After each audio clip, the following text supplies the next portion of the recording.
Hi students and parents, welcome back to Thapar Immigration's YouTube channel. If you are wondering which country to choose for studying abroad, you are at the right place. Today we are going to compare 6 popular destinations across the globe: Canada, US, UK, Ireland, Germany and Australia. And basically we're going to compare the courses available there, the cost involved, the student-friendly policies of those countries, and of course once you've completed your studies, what are the benefits thereafter, like permanent residency or green cards availability. If all of this sounds overwhelming, don't worry. Thapar Immigration would help you choose the right course, the right college. We would apply to those colleges on your behalf. We'll get you the offer letter and then we will file your visa application as well.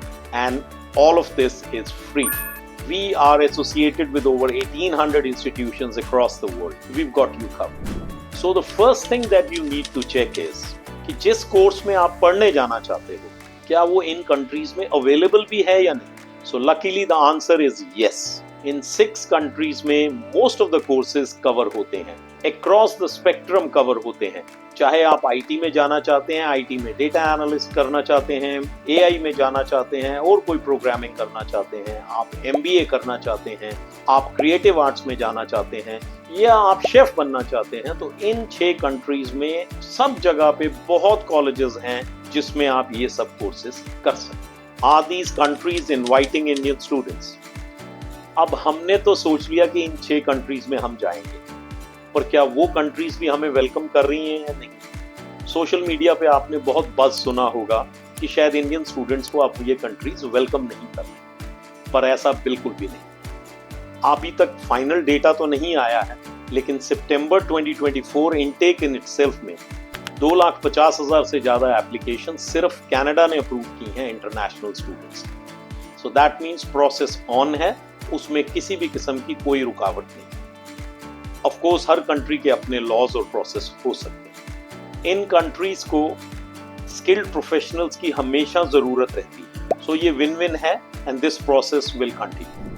सो अब हम आपको cost और जो भी expenses हैं उसके बारे में बताएं. सबसे पहले मैं आपको ये बता दूं कि ये कॉस्ट नहीं है, ये आपके बच्चे के फ्यूचर में एक इन्वेस्टमेंट है. सो इसको हमने कॉस्ट नहीं लेना, लेकिन यस एक पेरेंट्स के लिए अभी ये एक एक्सपेंस है.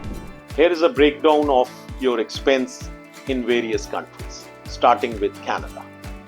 Canada में ट्यूशन फीस रफली 15 लाख से लेके 25 लाख के बीच में होती है और लिविंग कॉस्ट 10 से 12 लाख होती है. ऑस्ट्रेलिया में ट्यूशन फीस अगेन 15 से 25 लाख होती है और लिविंग कॉस्ट भी 10 से 12 लाख रुपए होती है. यूएस से थोड़ा एक्सपेंसिव है.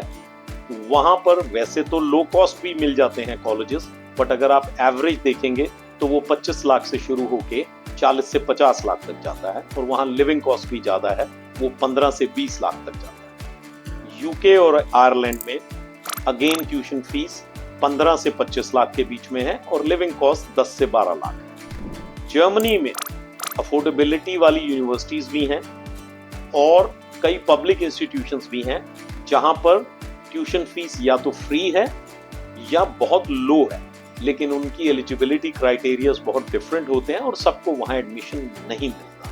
लिविंग कॉस्ट वहां पर भी अराउंड 10 लाख रुपए साल की होती है. यहां पर एक बात ध्यान रखने वाली है कि यूके और आयरलैंड में अंडर ग्रेजुएशन इंडिया की तरह 3 साल की होती है, जबकि ऑस्ट्रेलिया, कनाडा और यूएसए में ये 4 साल की होती है. तो जब आप कॉस्ट कैलकुलेट करेंगे तो इसी तरह से मल्टीप्लाई करेंगे सो दैट आपके पास एक्चुअल पूरे कोर्स की चार्जेस का सामने शीट आ जाए. इसी तरह मास्टर्स कर रहे हैं तो यूके और आयरलैंड में मास्टर्स 1 साल की होती है और उन बाकी कंट्रीज में 2 साल की होती है. तो प्लीज टोटल कॉस्ट कैलकुलेट करते हुए इस चीज का ध्यान रखें. Post study stay back options. अब एक बार आपकी स्टडी कंप्लीट हो गई तो आप जहां भी पढ़ रहे हैं वो कंट्री आपको अब क्या ऑप्शंस देती है वहां स्टे बैक करने के. तो सबसे पहले हम स्टार्ट करते हैं कनाडा से.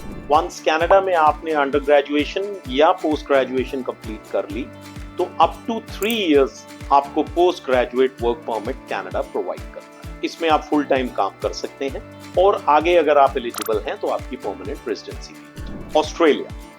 ऑस्ट्रेलिया अगेन जेनरस है अपनी पोस्ट स्टडीज के लिए जो भी वो ऑप्शंस देता है वो अप टू 4 इयर्स दे सकता है, लेकिन उसमें एक कंडीशन है कि जिस कोर्स में आपने पढ़ाई की है आप वर्क उसी रेलेवेंट फील्ड में करेंगे। ऐसा नहीं कि शेफ की पढ़ाई करके और आप कहीं अकाउंटेंसी का काम करें। तो रेलेवेंट फील्ड होगी तो up to 4 years post graduate work permit Australia भी देता है। उसके बाद परमानेंट रेजिडेंसीज की उनकी कंडीशंस हैं, अगर आप एलिजिबल होते हैं तो permanent residency.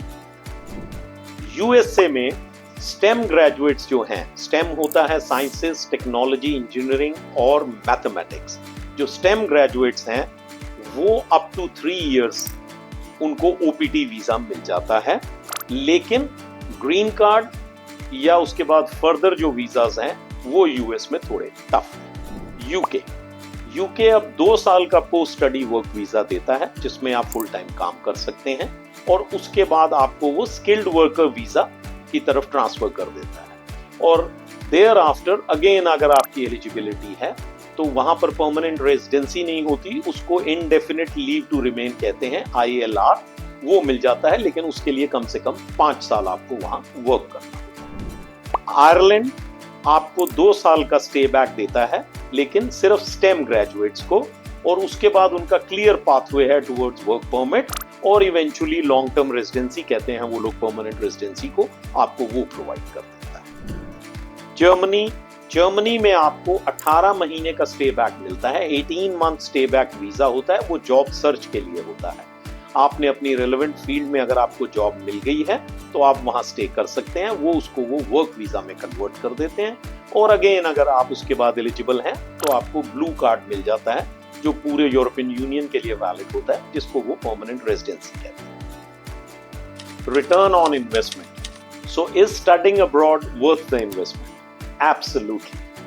Once you've completed your studies abroad, आपका अर्निंग पोटेंशियल बहुत बढ़ जाएगा। मैं एग्जांपल देता हूं कि अगर आपने कनाडा से बीटेक किया है, आप सॉफ्टवेयर इंजीनियर, तो आपकी वहां मिनिमम सैलरी या जो स्टार्ट पैकेज होता है वो रफली 60,000 कैनेडियन डॉलर्स होता है, जो कि अगर हम इंडियन कॉन्टेक्स्ट में इंडियन रुपीज में कन्वर्ट करें तो रफली 40 लाख रुपए बनता है। तो ये एक बहुत बड़ा एडवांटेज है, और जो आपका रिटर्न ऑन इन्वेस्टमेंट।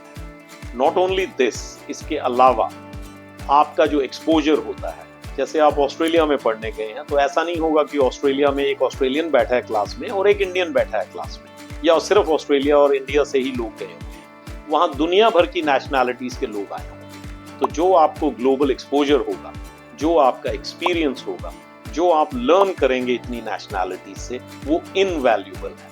अगर आपको लगता है कि सिर्फ मनी पार्ट से ही रिटर्न आएगा तो देन दैट्स रॉन्ग।